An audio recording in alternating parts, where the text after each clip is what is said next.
Louvado sejam nosso Senhor Jesus Cristo e a sua mãe, a Virgem Maria Santíssima. Para sempre sejam louvados. O carisma do nosso instituto é experimentar, viver e cantar as misericórdias do Senhor. E eu venho aqui hoje agradecer todo o tempo de graça que Deus proporcionou à minha vida. Eu experimentei, vivi e hoje conto e canto a misericórdia que Deus fez na minha vida. Recordei agora a mensagem de Nossa Senhora de Medjugorje, que ela falou no dia 2 de fevereiro deste ano. Então ela disse assim: eu sempre, em todos os tempos, louvei o Senhor por tudo aquilo que Ele fez em mim e por meio de mim. E unindo a minha voz às palavras bíblicas da mãe de todos nós, cantamos agora com a Madre Kelly. O Senhor fez em mim maravilhas, santo é o seu nome. O Senhor fez em mim maravilhas, santo é seu nome. Deus lhe pague. Ele olhou para a baixeza de sua serva. Na nossa família, eu tenho uma bisavó que se chama Maria Madalena. A minha avó se chama Antônia Madalena, já não está mais entre nós. E a minha mãe se chama Nilda Madalena. E eu sou Jane Madeleine. A única que herdou de todos os irmãos, né, o nome de Madalena. Jane vem de João. E João significa Deus é misericórdia, graça, bondade. Madeleine é Madalena em francês. E de Santa Maria Madalena foram expulsos 7 demônios. O que eu vou contar para os senhores e senhoras é que eu tive uma experiência de quase possessa, a depois, com a graça de Deus, me tornar uma adoradora do Deus vivo e até mesmo esposa do rei.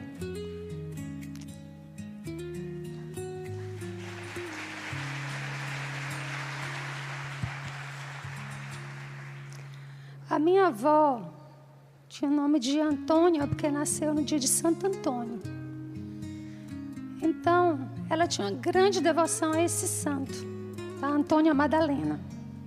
E tinha um quadro no quarto dela e eu dormia com ela. Minha avó era uma católica praticante, diferente dos meus pais. E ela, de muita oração, piedade, muito boa, uma pessoa boa.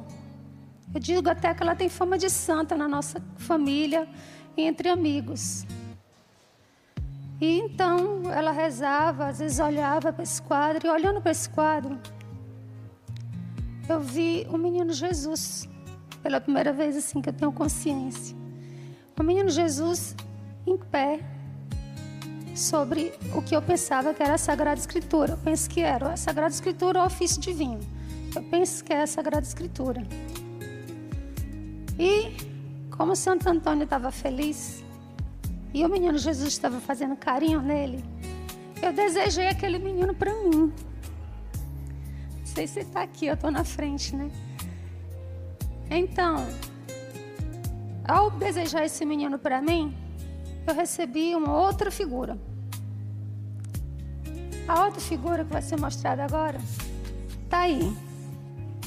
Essa figura eu levei anos e anos na minha mão. A gente mudou muito de casa e eu nunca me apartei dessa figura e ela se tornou até a capa do CD do Rosário, da Madre Kelly. E aí então, nesse quadro, descobri que o menino Jesus tinha uma dona, a mãe dele. E eu teria que ter a permissão da mãe dele para poder pegar o menino. Nessa época, meus pais passaram para a gente a historinha dos 3 pastorinhos, né? Eu digo historinha porque é com criança, mas a verdade da vida dessas crianças. E essas crianças tiveram a experiência maravilhosa com Nossa Senhora. Então eu queria ter, né, para poder chegar nela e pedir um menino. Só que eu brigava muito com meus irmãos. Aí eu desisti de ver, né, porque precisava ser santa. E aí então, depois de ter ganhado essa figura, minha avó, ela teve uma filha que morreu pequena, a Neide. E eu parecia com essa menina. Daí que eu fiquei sendo a favorita da vovó. Com isso, assimilei muito do amor que minha avó tinha com as coisas de Deus, mas só nessa fase. Mas aquilo ficou guardado no meu coração. No tempo certo, despertou. Então, o amor que eu tive também a Sagrada Escritura, naquela época, eu comecei a ler assim que eu aprendi a ler. Aí eu fui para o livro do Gênesis, mas quando chegou no Levítico eu não entendia nada, aí parei. Até a história que é narrada, né, Gênesis, não deu para, como criança, captar alguma coisa. E eu fiquei com um desejo grande de pertencer ao povo de Deus. Eu não entendia nada, mas gostava daquele título. É o povo de Deus. Então, entre 4 e 5 anos, eu tive o primeiro ataque de Satanás na minha vida. Eu estava indo dormir, tinha uma moça que que ajudava minha mãe na casa, né? Essa moça estava comigo e quando eu estava indo dormir, o quarto escuro, tinha a porta do corredor próxima. Quando eu olho para a porta do corredor, acende uma luz e passa um vulto preto. Esse vulto era rosto preto, a roupa toda preta, um chapéu preto e a atmosfera que esse vulto trouxe de terror gravou na minha mente. Eu não consegui esquecer aquele momento. Minha família é baiana, o que significa que as coisas são um pouco misturadas. Não estou dizendo isso de todo baiano. Estou falando da minha família, que leva um pouco essa característica. Então, meu pai tinha um modo de falar assim: todos os caminhos levam a Roma, toda religião leva a Deus. E com esse erro, ele nos fazia frequentar a Santa Missa, onde está verdadeiramente o nosso Jesus, mas também ir para outros lugares onde ele não está. A gente ia para Centro Espírita, a gente ia para terreiro de Macumba, e na cabeça do meu pai, todos estavam querendo encontrar Deus. E aquele ambiente foi contaminando a minha alma. Eu fui batizada na Igreja do Carmo, onde minha avó me levava porque era perto da nossa casa. A primeira vez que eu entrei na igreja, eu tive um impacto forte assim com o teto, né? O teto da igreja estava Nossa Senhora, a rainha, e as almas do purgatório. Eu não entendia aquilo, mas aquela imponência de Nossa Senhora, e parecia que os anjos, eles estavam sob o comando dela, e vinha dela aquela bondade de tirar as almas do purgatório. E também a primeira vez que eu tenho consciência, né, de ter entrado na igreja, assim, eu devia ser muito pequena, porque as imagens me pareciam enormes. Foi quando eu vi Nossa Senhora das Graças. E tinha escrito: a Maria concebida sem pecado. E eu vi de novo aquela soberania de Nossa Senhora. De algum modo eu achei que ela podia me proteger. Ela era tão grande e parecia tão boa. Então ficou aquela boa impressão de Nossa Senhora na minha vida. Isso eu estou colocando porque para perceberem que desde muito cedo era Nossa Senhora e Satanás me disputando. Quando tive a ocasião de ir para o colégio, eu fui para o patronato de Nossa Senhora Auxiliadora. Então, no patronato, tinha uma imagem de Nossa Senhora das Graças no corredor. Eu era aquelas crianças bem ativas. Então, correndo com a coleguinha, eu ouvi alguém me chamar 2 vezes. Jane, Jane. Eu me volto. A imagem de Nossa Senhora das Graças tomou vida e me falou assim: eu quero que você seja religiosa. Eu olhei assim para ela e disse: mas eu não quero não. Aí fui correr.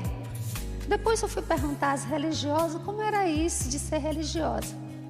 E elas falaram que tinha uns votos, que eu não entendi o que era, e tinha um voto de castidade. Eu digo: castidade o que é? É não namorar. Eu disse: quero não. Eu já reparava nos meninos. Então, essa colega que estava correndo comigo, hoje é gerente de uma das agências do Banco do Brasil. Passamos anos sem se ver. Quando ela encontrou, ela disse: o que é isso? Falando, né? Eu estava como religiosa. Eu disse: não, porque quando a gente era pequena, eu brincando, eu já sei, você me contou. Desde esse dia eu não olho para imagem nenhuma, com medo de ser chamada. A bendita. Então, veio a primeira comunhão. Quando veio a primeira comunhão, eu estava, né, feliz, vestida de religiosa, sandália de couro, tudo me chamava atenção, porque, né, eu estava como uma religiosa. Quando chegou a hora de eu receber a comunhão, eu prestei atenção no acólito, tá ali na foto. Eu achei ele tão engraçadinho. Daí eu percebi que cedo, esse menino aí, que cedo eu ia ter problemas assim, dificuldade, né, com a castidade. Aí quando eu recebi Jesus, a hóstia transformou-se num sabor tão gostoso, mas era uma delícia tão grande.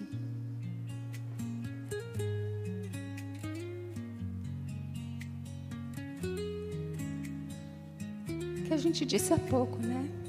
Do céu nos destes o pão, que contém todo o sabor e até supera.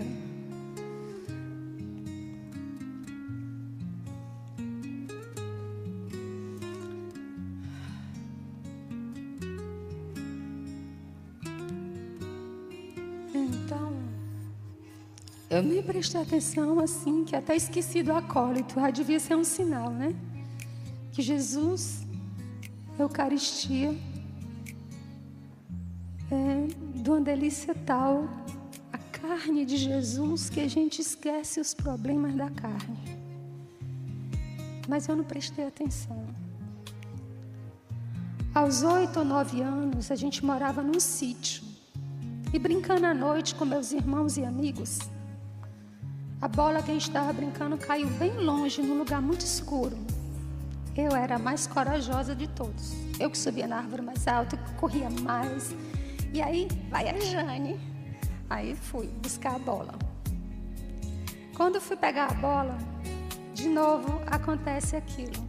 Uma luz se acende e passa a aquele vulto negro, aquele mesmo. Não só pelo fato de ser um vulto negro, mas pelo terror que instala, uma atmosfera de pavor.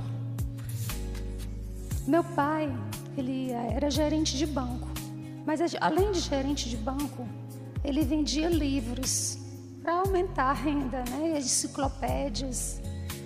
E eu era assim muito inteligente. Depois que eu me tornei burra, eu era muito inteligente e lia tudo, até dicionário. Me lembro do dicionário formal, lia verbete por verbete, todinho. Então era chamada enciclopédia ambulante na escola. E era a melhor aluna do colégio, em todos os que eu passei. Eu era melhor de educação artística matemática. E com aquilo foi me dando aquela falsa segurança da inteligência. Dentre os livros que eu lia, psicologia, sociologia com 8 anos, antropologia e psiquiatras. Aí me chamou a atenção o amigo de Freud. Eu gostava mais de Jung. Veja, nessa idade eu escolhendo psiquiatra. Então eu me interessei por Jung. O que acontecia? Chegava de noite, meus pais, meus irmãos, todos dormiam tranquilamente. É quando é aquela época de chuva, que vem aquelas formigas, não sei se acontece em todo lugar, umas formigonas. Todo mundo ia dormir, eu enchia meu ouvido de algodão, queria botar no nariz, mas abria a boca, aí podia a formiga entrar pela boca. E o que eu identifiquei nessas leituras? Que eu tinha uma fobia de formiga. Aí eu fui lendo Jung disse assim, você tem que perguntar ao seu inconsciente. Na hora de dormir, você bote a pergunta para o seu inconsciente. Eu quero saber por que eu tenho isso. Quando acordar, você pergunte a ele, você terá a resposta. Foi certinho. Eu fui dormir, perguntei, quando eu acordei, qual a resposta? Aí veio a cena. Meu pai e minha mãe comentando a notícia do jornal, eu com 3 anos, ouvindo a notícia, que uma criança pobrezinha, a mãe saiu para trabalhar, trancou a criança, a casa era de madeira, a criança, assim, agitando os bracinhos, bateu na madeira. Quando bateu na madeira, caiu açúcar na criança. E umas formigonas entraram pelo ouvido, pelo nariz, pela boca da criança. Então aquilo era o meu pavor. Aí Jung disse, saber a causa é 50% da cura, mas os outros 50% é você trazer para a realidade. Qual é a realidade? Eu não sou neném, eu não estou desamparada, se uma formiga entrar eu posso correr nos meus pais, pedir para levar para o médico. O que aconteceu? Eu fiquei boa da fobia. E aí ficou aquele encantamento com a ciência. A ciência ficou no patamar alto para mim. Apesar desse interesse pela ciência, graças a Deus, né? Meu pai colocava um disco para a gente escutar lá em casa, do Evangelho. E chegava o Sermão da Montanha, eu ficava encantada com aquelas palavras. Eu nunca vi como aquelas palavras. E eu disse assim, isso aqui seria a minha regra de vida. Mas eu não me interessei por Jesus. Jesus é uma pessoa que tinha palavras bonitas, sensatas, e só. E eu fiquei querendo saber quem é que vivia aquele Sermão da Montanha. Como eu lia muito, encontrei Madre Teresa de Calcutá. Eu disse, eu fiquei observando, né? Madre Teresa de Calcutá, digo, essa daí vive.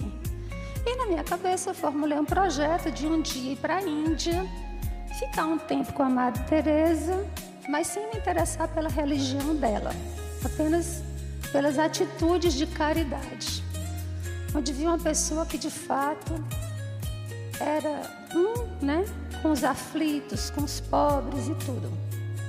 Eu acreditava em Deus como Criador. Eu achava um absurdo entre as pessoas que eu lia ter ateus. eles gostam muito de se proclamar ateus. Aquilo eu dispensava deles, que achei, não, isso aí não cabe. Pessoa tão inteligente, achar que Deus não existe, isso tudo que está aí. Só que para mim, Deus nos criou, mas viveu no céu, sem se importar com a gente, porque Ele já tinha feito muito.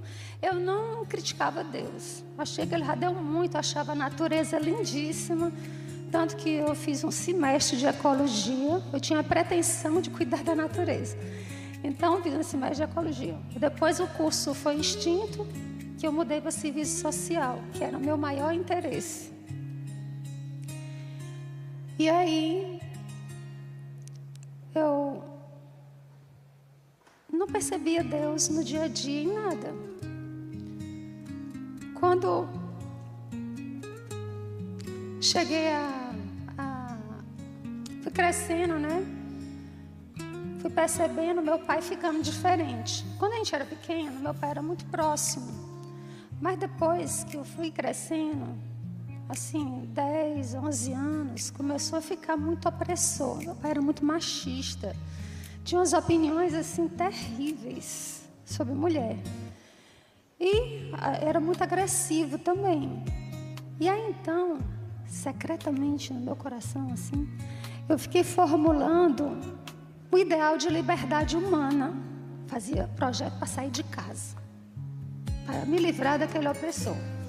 As leituras que eu fazia mostravam tanto a família como a religião como instrumentos de dominação da mulher. Eu li muito cedo, eu não tinha muita referência. E dentre essas coisas que eu li, tinha uma antropóloga, a Margaret Mead, que foi colocando que a virgindade era um conceito cultural. Havia lugares como na Malásia, que as mulheres, elas, antes de casar, elas deviam ir para um centro de prostituição, para aprender as artes do amor e aí servir melhor os maridos. E também na África tinham as tribos em que as mães desvirginam as filhas pequeninas para valorizar, porque nessas tribos a mulher que tem muitos homens é porque é muito interessante nessa área e é mais cobiçada. E assim eu fui relativizando a virgindade e coloquei na minha cabeça que eu não casaria virgem, não ia frequentar a religião, ia fazer da minha vida o que bem quisesse, que eu sou livre, eu sou mulher e quero, né, ser empoderada. E aconteceu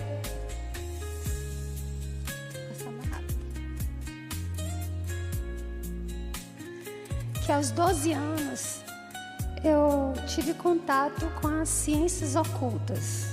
Entre as coisas que meu pai tinha também algumas coisas nessa parte. Tinha uma assinatura de uma revista chamada Planeta. E nessa revista passava pessoas que tinham feito experiências com magia. E eu fiquei interessada. Aí eu comecei a entrar por esses caminhos. Lá em casa tinha uma pirâmide feita de haste de metal, meu pai, que a gente entrava para receber energia. Meu pai tinha amigos mágicos, fazia cursos de hipnose, parapsicologia, um nome que eu nem sei mais o que é, metapsíquica, Seixonoye, e algumas coisas ele me levava. Eu absorvia tudo. Eu tinha muita sede de conhecimento. Então, os senhores e senhoras sabem o que seu filho lê? Sabe o que ele está vendo na internet? Estejam atentos, porque até nas revistinhas ditas de criança, de adolescente, eu já encontrei uma página para magia, em quase todas.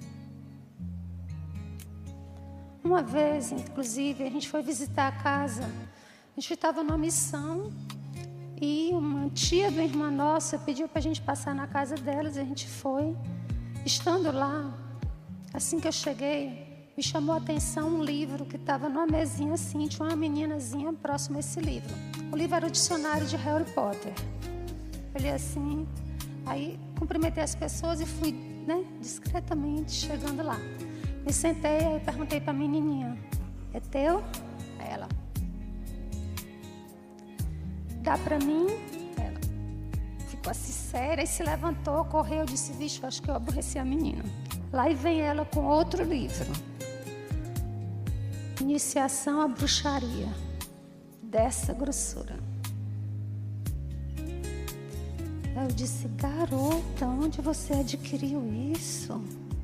Aí ela foi me contando, buscando na internet sobre magia, por causa do Harry Potter.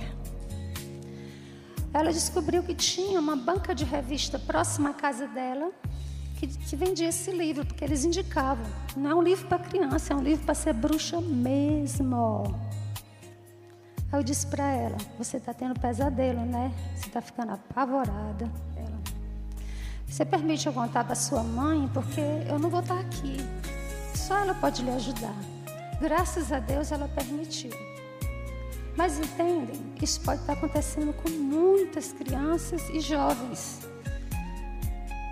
Satanás, ele ilude. Então ele coloca uma fantasia naquilo ali, como se fosse muito divertido, como se esse poder, ele pudesse ser adquirido sem consequências. Ou que não fosse machucar ninguém, ou não machucasse o próprio autor da magia. Aos 14 anos eu tive um ligeiro namoro de uns meses. Aos 15 anos tive um namorado que ele era filho do diretor do Centro de Sociologia, que era casado com a diretora do Centro de Psicologia. Imagina o garoto. Então, com ele eu fui conhecer um tanto quanto de política e droga, maconha. A gente conversava muito. E aí um dia ele disse assim, eu queria que você conhecesse uma bruxa que eu conheço numa praia distante.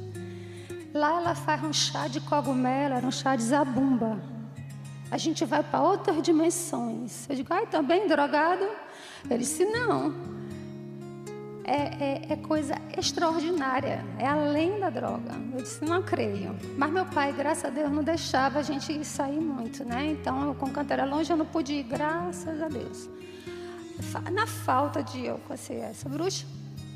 Então ele disse assim, mas eu posso lhe levar para uma praia aqui perto que tem duendes. Como é?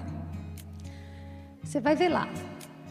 Aí eu combinei com a minha irmã mais velha, que foi com o namorado dela, e de noite cedo, né, porque a gente não podia chegar tarde, nós fomos nessa praia. Tem umas dunas lindas lá. Então, quando a gente está sentado conversando, minha irmã ficou mais afastada com o namorado, eu estava sentado conversando com ele na duna, quando eu vejo uns seres pequeninos correndo. O que é isso? Verdes. Eu não sabia que eram demônios se apresentando naquela aparência para me enganar, porque ele escutou a nossa conversa, né? Então ele chegou e se colocou naquela forma. E eu vi um bem grande, que ia da areia até a lua, enorme. Aquilo eu fiquei chocada, assim, nossa. Voltei para casa e quando eu voltei... faltou eu contar uma coisa para os senhores e senhoras. Eu sentia como se eu não estivesse pisando no chão. Era como se tivesse uns milímetros acima do chão. Tudo isso, hoje eu sei que é ilusão de Satanás. Mas na época parecia real. Existia uma pessoa que inventou uma máquina de fotografar, um russo, a aura humana, que é a luminosidade que sairia, porque a gente tem componentes como fósforo e magnésio que emite luminosidade. Aí esse rapaz que eu namorava falou isso, e disse assim, mas eu vou lhe ensinar a ver sem a máquina. A gente não está na Rússia, né? Sem a máquina. Aí então ele me levou, dentro de casa tinha o escritório do meu pai, vamos para lá, que aí fecha as portas, o ambiente escuro, pega uma vela, porque a vela tem a luminosidade ideal para essa experiência, olha aqui entre o cabelo e a parede, fique olhando. Aí eu fiquei olhando, aí começa a imagem da pessoa escurecer, fica toda escura e sai depois uma luz. Aí eu achei aquilo que é divertido, né? Nossa, que bom. Então, quando eu estive nessa praia que tinha esses bichinhos correndo, esses serizinhos, quando eu voltei, a minha sensibilidade ficou aumentada. E quando eu deitei, eu quis até conversar com a minha irmã, mas a minha irmã queria dormir, estava cansada. Aí eu me deitei, a gente dormia no beliche, ela em cima e eu embaixo. Aí eu olhei, da madeira da cama dela saíram várias cores, eu acho que umas 7 cores. Eu só via antes uma. Aí eu fiquei com aquilo ali, né, mais admirada. E dia seguinte comecei a observar que de todos os objetos, não só das pessoas, saíam essas luzes e eu via tudo sem vela, sem nada. Na leitura daquela revista Planeta, que tratava até do Paulo Coelho, Raul Seixas, algumas experiências que eles fizeram, tinha uma experiência com vogais. Eu achei mais fácil, porque eu tinha medo de perder o controle do que acontecia. Aí então você tinha que dizer as vogais devagar, lentamente, até dizer com toda a alma. O que aconteceu? Eu comecei a ficar indo para outros lugares. E o jogo de ilusão de Satanás foi aumentando. Eu estava, por exemplo, no quarto da minha mãe, diante do espelho. Quando eu fui pentear, sem pensar em nada, eu tive a impressão que eu caía dentro do espelho. Quando eu tive essa impressão que eu caía dentro do espelho, nesse lugar seria assim, tipo uma outra dimensão. Era cheio de árvores douradas. Eu tive medo de morrer e voltei rápido para o meu corpo. Tudo uma ilusão. E aconteceu também de eu estar deitada de noite, aí me vi subindo para o telhado da casa e meu corpo ficando lá. E lá do telhado eu olhava para o meu corpo, deitada. Quando eu estou olhando para o meu corpo deitado, aquele vulto negro chega no meu corpo e vai tomar posse do meu corpo. Eu desço numa velocidade assim que absurda e fico lutando para que ele não entre no meu corpo. E senti um pavor de morte que não dá para expressar. E eu não sabia rezar. E eu ouvi como uma criança rezando o Pai Nosso. Vi até de relance a criança e pronto, desapareceram.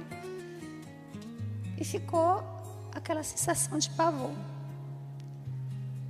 Eu estudava na escola técnica e meu horário era à tarde. Então, meio-dia, eu me dirigindo para a escola, na calçada oposta à escola, onde ficam as lanchonetes, eu ficava, não sei como é que está mais. Eu estava andando, quando eu dou a outra passada, abre-se uma estrada dentro das casas, como fosse uma outra dimensão. Aí eu sinto que eu vou pisando nessa estrada. Eu digo, meu Deus, onde vai dar isso aqui? Aí eu pensei, estou ficando sem juízo. Agora o pior foi quando aqueles serizinhos começaram a se aproximar de mim. E eles ficavam me tocando, me alisando. E começaram a dar emoções sexuais na minha pessoa, despertando a sensualidade que eu nem sabia que tinha. E eu comecei a ficar com medo de dormir. principalmente quando era lua cheia. Eu sentia uma dor aqui atrás da nuca, aqui na nuca, e tinha que me deitar. Quando eu me deitava, lá vinham eles. E passou um filme chamado A Hora do Pesadelo. Não sei quem já assistiu esse filme, mas ele é horrível. O pior que ele retratava muito do que eu vivia. E eu fiquei mais apavorada, como se o demônio mandasse ter feito aquele filme para mim. Olha, como é que eu faço com você? Eu estava conversando com uma pessoa e assim, a gente pisca os olhos normalmente, né? Então, quando eu piscava, a pessoa começava a se deformar. A situação em torno de mim mudava. Aí eu fui bater na porta dos meus pais. Então, pedi ao meu pai ajuda, falei o que estava acontecendo. Então, meu pai, ele levou porque ele conhecia. Me levou para centro espírita, me levou para terreiro de macumba, cada um disse uma coisa. E, por fim, ele levou no padre exorcista da época, que era o padre Caetano. Só que, quando eu cheguei lá no padre Caetano, tem a espera, né? Enquanto estava esperando, era tanto do possesso, que eu fiquei com mais medo dos possessos do que dos demônios. E tinha uma que ficava me olhando e ela puxava de uma perna quando andava e andava em círculo à minha volta, me olhando ameaçadoramente. No olhar dela eu vi Satanás. E eu disse: pai, eu quero ir embora, eu quero ir embora, eu quero ir embora. E quando chegou a minha vez, eu não quis saber de ouvir nada do padre, sem nem o que o padre disse. Eu só queria ir embora e nunca mais aparecer naquele lugar. Só que as coisas não paravam de acontecer. Chegou ao ponto de aparecer o próprio Satanás para mim, em vez de mandar, né, a turma dele. Então veio o próprio. Foram várias experiências com ele, assim, ó, né? Vendo. E uma delas, que me chamou mais atenção, ele me levou para um lugar alto. E nesse lugar alto, ele olhou, fez eu contemplar assim, a cidade embaixo. Era uma cidade com edifícios muito altos, muito lindos, de vidro. Era uma cidade muito moderna. E então, ele mostrou para mim, fazendo um gesto que podia me dar aquilo tudo. Aí então ele faz eu descer com ele para perto, né, para baixo da cidade, e vendo as pessoas que estavam nessa cidade. Ele disse para mim: todos trabalham para mim. E eu olhei, assim, o olhar dessas pessoas era como se elas estivessem hipnotizadas, elas estavam sem expressão. E eu tive um pavor daquela presença. Ainda passa um bode preto na frente da gente. Ele já era ruim, né? Então aquilo ali, eu disse: não, eu não quero. O sermão da montanha tinha deixado em mim marcas. Eu gostava da pobreza. Eu gostava de São Francisco de Assis. Não queria muito com a religião dele, mas admirava aquele louvor das criaturas, gostava da natureza. Não me interessava aquilo tudo. Então, recusei, mas ele não parou de estar me ameaçando. Preciso que vá mais devagar. Aos 16 anos, eu fiz um acompanhamento de orientação vocacional. Estava bem pertinho do vestibular, porque eu ia fazer o vestibular com 16 anos, porque quando estava na segunda série primária, eu estava dando muito trabalho assim na sala de aula, agitando as crianças, porque eu aprendia rápido. Aí então a professora me levou para a lousa, fez exercício, eu respondia, fazia outro, respondia. Eu disse: vou ter que lhe passar. E me passou para a turma da frente, da terceira série. E com isso eu fui ficando muito adiantada. Na quarta série aconteceu isso de novo. botava exercício, eu pegava muitos livros dos meus irmãos que tinham a série para frente, matemática, física, e ficava fazendo os exercícios deles. E isso deixava depois eu inquieta na sala. Então, fiz essa orientação vocacional porque eu estava indecisa. E o resultado dessa orientação vocacional, que foi com a psicóloga, por 3 meses. 3 meses fazendo muitos testes para saber qual era a minha inclinação, né? E o que deu? A psicóloga disse assim: olha, você tem uma inteligência muito grande, podia fazer qualquer curso, tudo você ia se dar muito bem, mas pelos testes você é chamada a ser religiosa. E eu, o quê? Nem periga, me recusa a esse resultado. Aí ela disse: não, mas então uma profissão que cuida das pessoas talvez lhe interesse, que é serviço social. Só tem um problema, paga mal. Eu disse: não tem problema, eu quero essa daí. Religiosa? Não. Aí então fui seguir essa profissão. Por quê? Desde pequena Deus me fez com um coração de ter muita compaixão. Eu pensei em primeiro fazer medicina, para ser médica na época era do INSS, para cuidar só dos pobres, daqueles que não iam poder entrar nem no prédio, não sei o quê. Então tinha as ideias assim. Então, meus pais também, eles davam muito exemplo, né, de caridade. E aquilo despertou meu coração.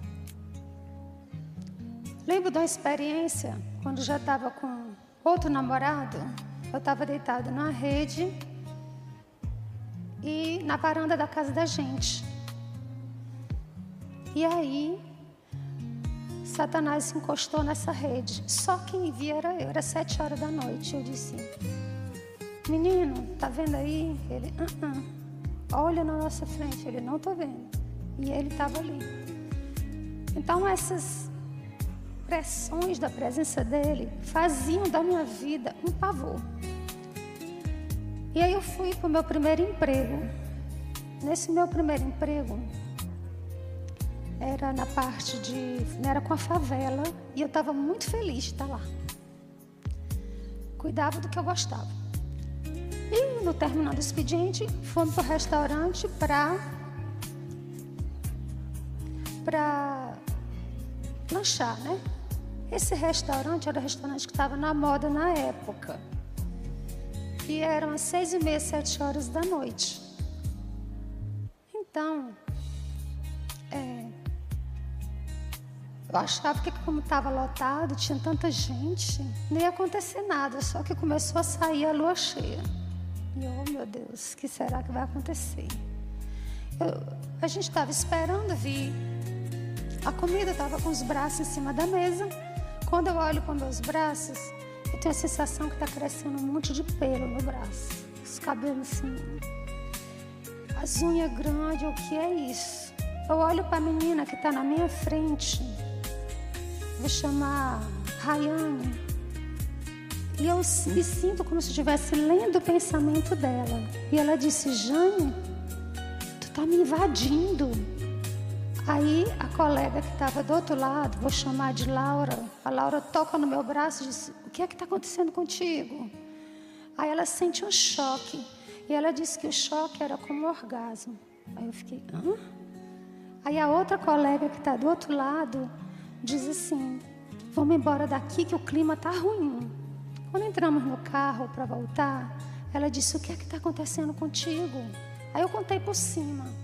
Ela disse: eu tenho uma pessoa que pode te ajudar. Aí me levou na cartomante. Essa cartomante, ela recebeu primeiro minha amiga, né, com aqueles problemas que costuma ter, namorado, tá. Aí chegou a minha vez. Quando chegou a minha vez, ela botou as cartas e disse assim: você tem um problema que eu tenho. Eu disse: o quê? Você é paranormal. O que é isso? Olha, ela falando de si: eu tenho visões desde 5 anos, eu tenho premonições. E o que eu estou vendo aqui é que existe um ser muito mal lhe perseguindo, que eu não vou dar o gosto a ele de dizer o nome dele. Mas ele quer se vingar de você.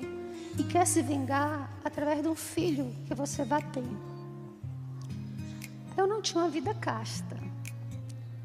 Aí ela disse, você pode ir para um centro espírita para desenvolver, você pode ir na igreja católica, mas não fale nada para o padre não, que o padre não vai entender.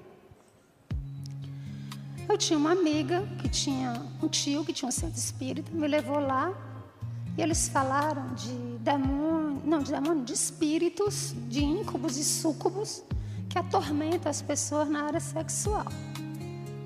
Só que eu notava dos espíritas um olhar triste neles. E eu não gostei do ambiente lá. Se eu tomava os passes, a coisa passava. Mas se eu faltava um dia, ela vinha de novo. Eu digo, isso não funciona. Eu voltei na cartomante. Aí ela disse, você pode escolher uma oração na igreja católica. Aí eu fui para o trabalho, fiquei pedindo assim, desejando no meu coração. O trabalho terminava às 17 horas.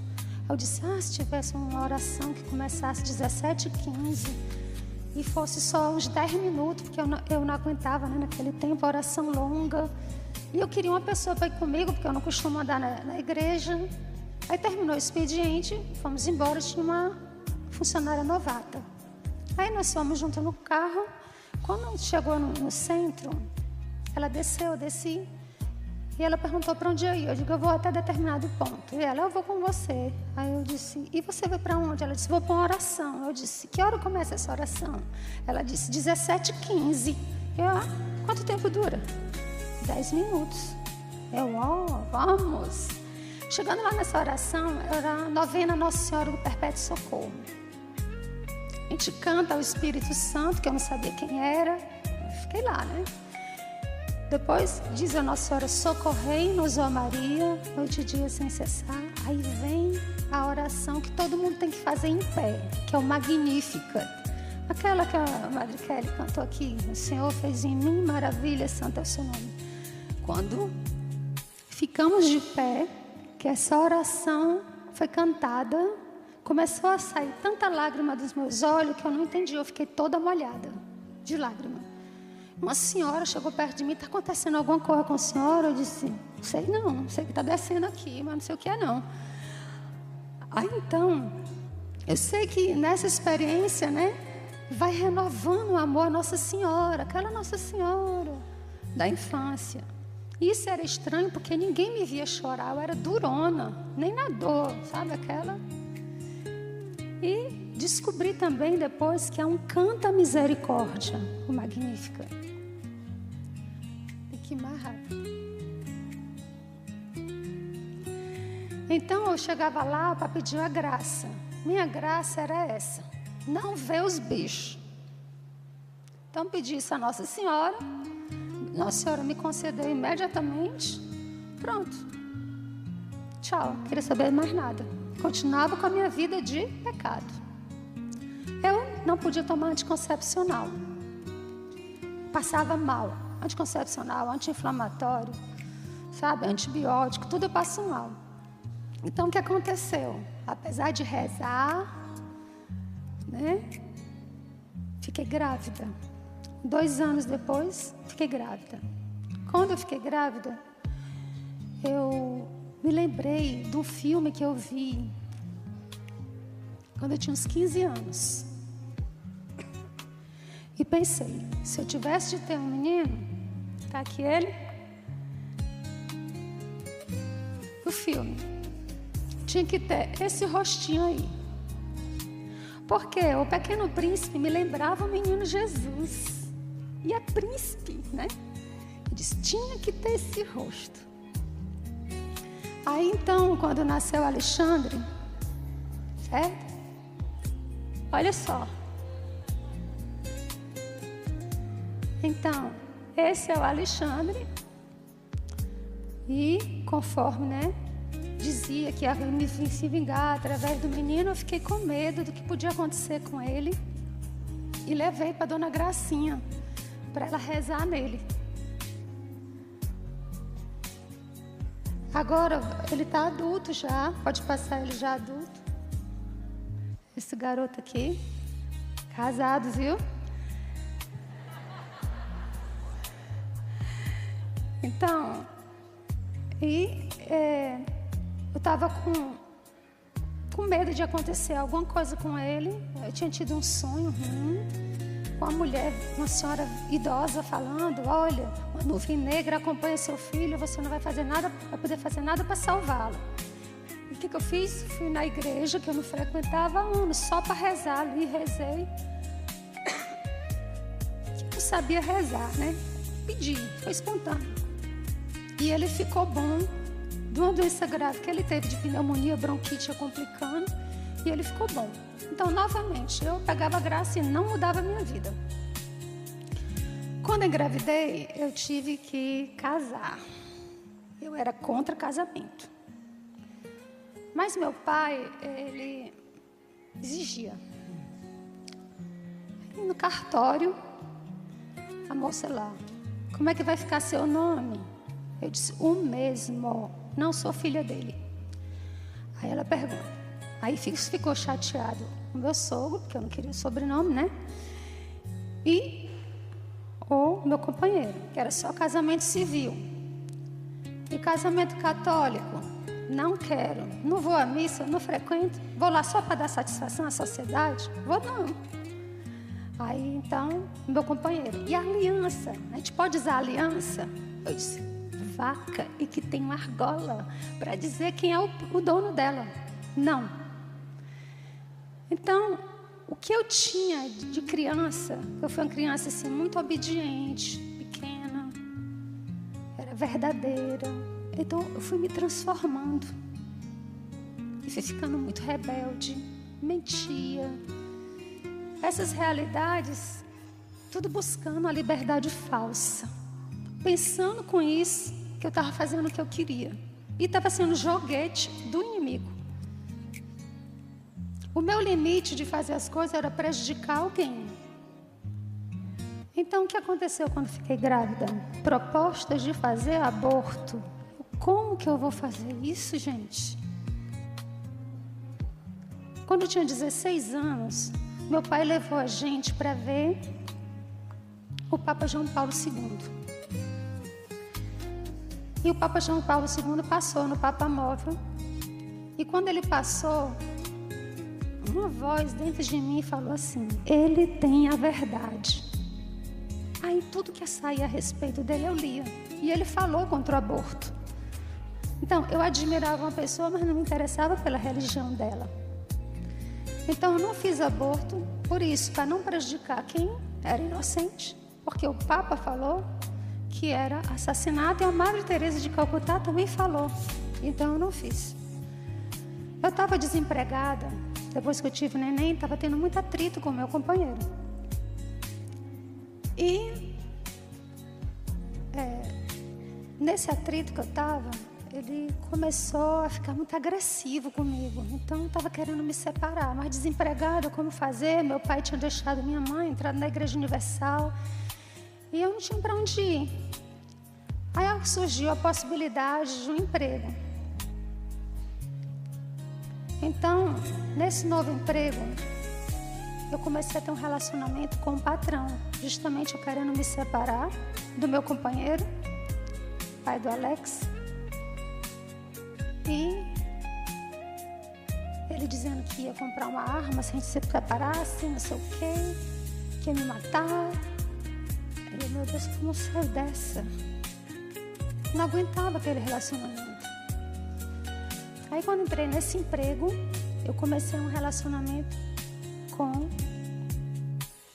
um dos donos do local. Fiquei grávida. De novo aquilo. O que será? Meu Deus, o que é que eu faço? De quem é essa criança? Chegando a época do neném nascer, a coisa apertando. Aí eu sonhei com a menina. Eu digo: é uma menina. Sonhei com ela. A menina pode passar. Essa garota, Jéssica, hoje ela, Hoje ela já está assim, mora aqui em São Paulo. Ela nasceu com a cara do patrão. E eu, o que é que eu faço? Aí o meu companheiro, de quem é esse menino? Essa menina? Eu sei não. Aí ele pensando que eu estava brincando. Eu disse, eu não estou brincando. Mas ele pensava. Então eu disse assim, se ele é agressivo como ele é, sem saber, se ele souber, o que será de mim? Aí então eu propus para ele, vamos se mudar? Ele, vamos. Aí ele pediu para eu atrás do apartamento. Eu fui, botei no meu nome, mudei as coisas e disse para ele, pronto, vou morar só agora. O apartamento está no meu nome. E acabou o nosso relacionamento. E ele não teve coragem de me matar. Estou aqui, né? Então, eu estava com 28 anos quando eu fui para outro emprego. Então, nesse outro emprego, não fui morar junto com o outro namorado. Nosso relacionamento também era muito difícil. Ele era um patrão muito difícil. E tinha maltratos, ficava me ameaçando botar para fora, se não fosse do jeito que ele queria. Então, assim, eu vivi uma situação muito ruim. Como lá eu não fiquei só como assistente social, eu era também gerente de marketing, de venda, eu comecei a ganhar bastante. Enquanto eu ganhava muito, eu comecei a mudar meu jeito de ser, né? Não era como era agora. Gastava muito, tá? Gastava muito com cabeleireiro, esteticista, roupa. Eu tinha roupa que custava 5 salários, 30 pares de sapato.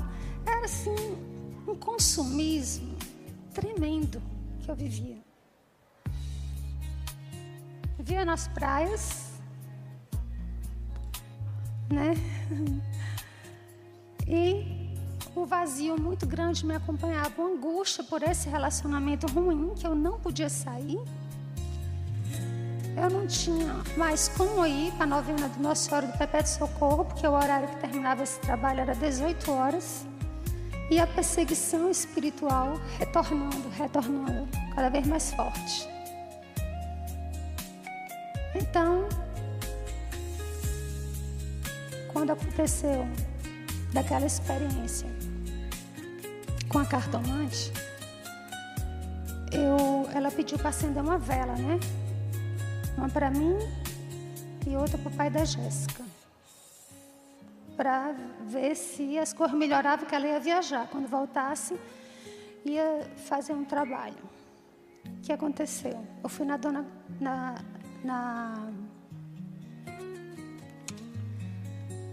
Peraí, só para não me confundir. Eu estive nesse trabalho, nesse segundo emprego. E nesse segundo emprego, eu, como gerente de venda, eu fazia seleção. E estava selecionando uma vendedora. Essa vendedora que foi selecionada, estava conversando com ela, ela olhou para mim e disse assim, a senhora não está bem não, né? Eu disse, estou não. Ela disse, eu conheço uma pessoa que pode te ajudar. Eu disse, e eu posso ver essa pessoa agora? Ela disse, pode, a gente vai agora. Aí ela me levou para uma amiga que botava tarô.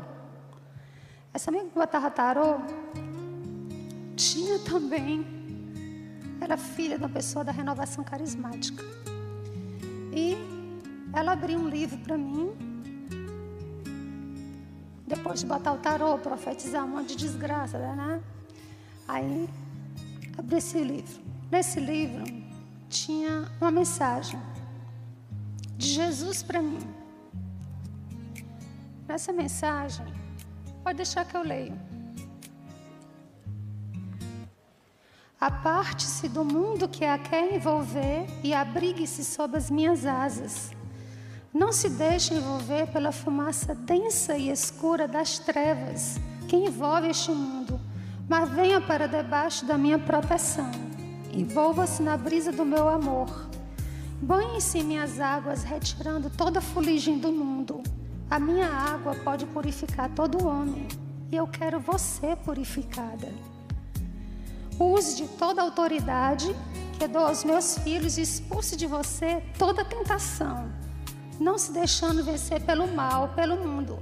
Peça também ajuda à minha mãe, invocando-a em suas orações. E no final tem essa oração. Finalmente, irmãos, fortalecei-vos no Senhor pelo seu soberano poder, revesti-vos da armadura de Deus, para que possais resistir às ciladas do demônio. Eu não entendia nada, mas escrevi, guardei. Então, essa senhora botava tarô, viajou. Aí eu fui na cartomante. E lá eu perguntei a ela, pode acender vela? Ela, pode, vela, luz. Mas por que você quer isso? Olha, eu me converti.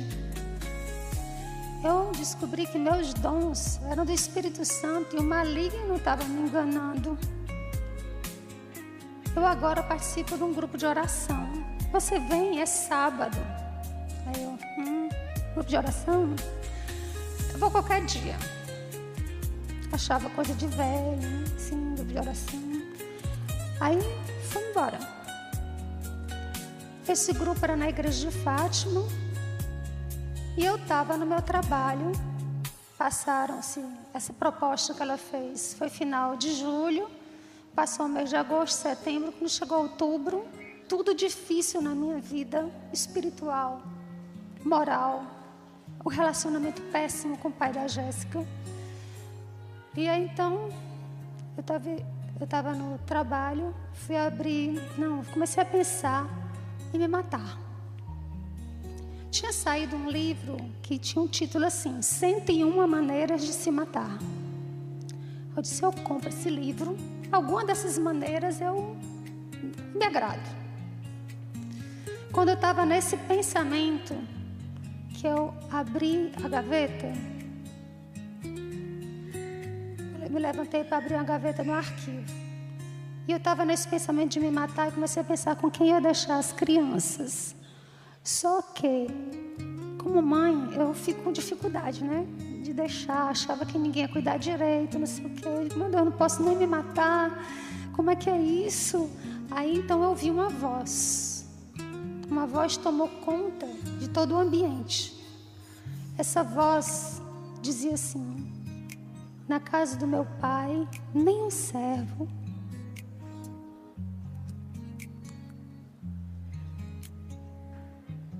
é tratado assim.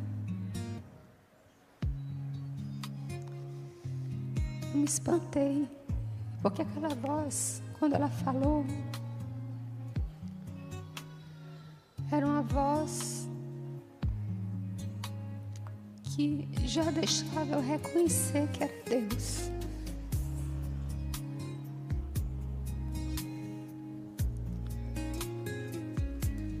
Eu tinha noção de um Deus distante.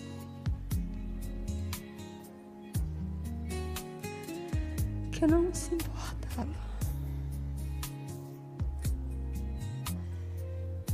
Aí Deus se incomodou com a vida.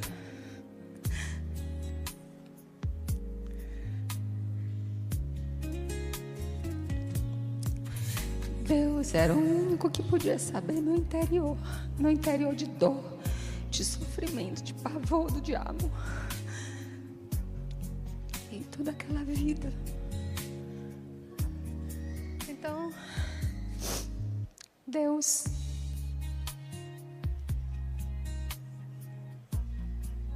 se manifestou e eu não sabia onde é que eu tinha ouvido aquela frase alguma vez na minha vida.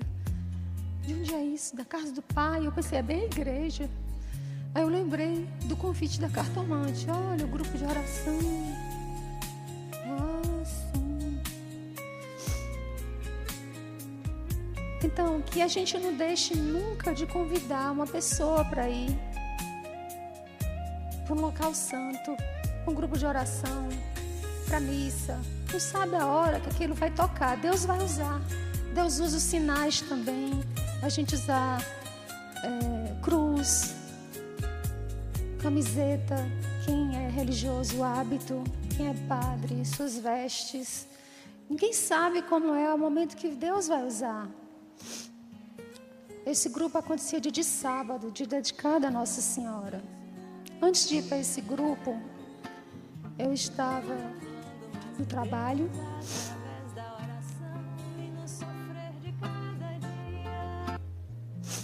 quando eu estava no trabalho...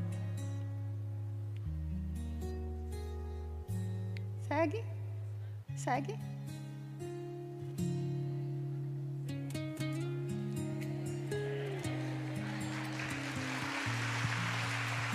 Bem rapidinho. Quando eu estava no trabalho, entrou um jovem que ninguém viu, só eu que vi. Ele tinha que passar na área de atendimento, era um hospital, tinha que passar em várias no corredor. Ele entrou na nossa sala, me entregou 3 figuras de Nossa Senhora. É um rapaz louro, muito bonito, devia ter uns 22 anos. Ele entrou e disse assim: eu trouxe isso para você, e saiu. Quando eu vi a figura de Nossa Senhora, eu olhei para ela assim, fiquei um tempão. A impressão que ela me dava era tão forte, de uma pessoa realizada, sábia, toda a inteligência que podia ter em alguém eu via nela. Uma pessoa que teve um projeto feliz de vida. Todas as sensações maravilhosas que a gente pudesse sentir na vida, eu senti olhando o rosto de Nossa Senhora.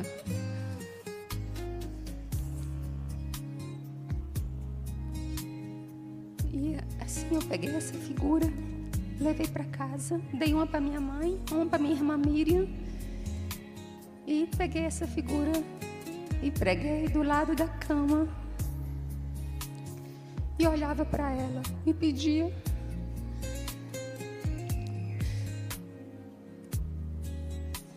que ela me levasse onde ela chegou.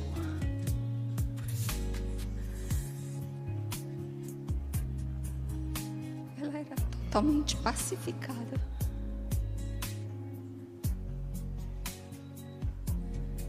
A serenidade, tantas coisas que Deus fez, eu senti olhando. Eu não entendo os protestantes. Deus fala muito conosco. A saudade que eu tive de um lugar que eu ainda não tinha experimentado. Era uma coisa que transcendia meus desejos. Eu não sabia nem o que eu estava desejando, que os olhos não viram, que os ouvidos não ouviram. Eu desejava Deus e não sabia.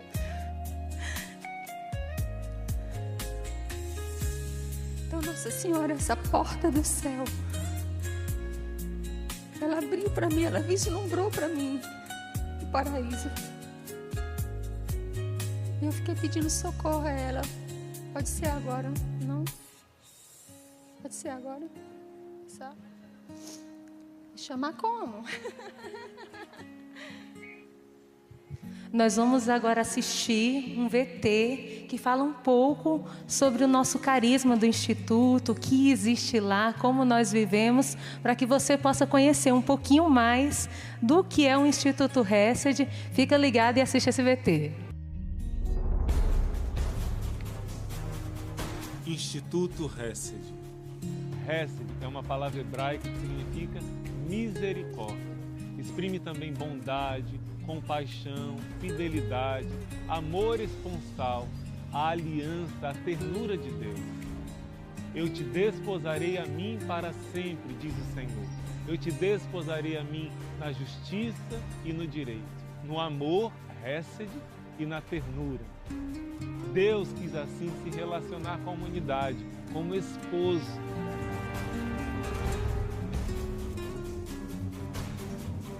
O nosso carisma é experimentar, viver e cantar as misericórdias do Senhor.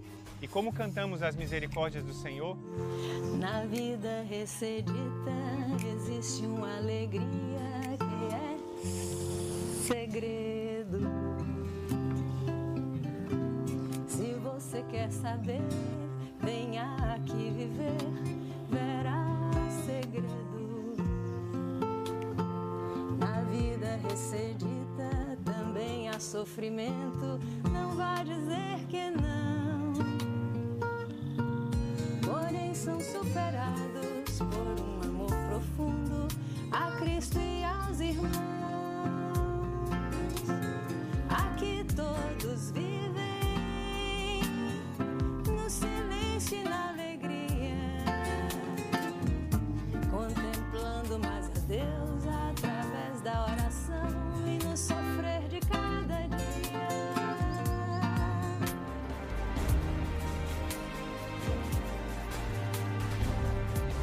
A espiritualidade do Instituto Hesed é essa busca da união com Deus, nos moldes dos santos carmelitas, Santa Teresa, São João da Cruz, Santa Teresinha, que nos ensinam a rezar, a confiar, a nos abandonar e a crescer no amor ao menino Jesus.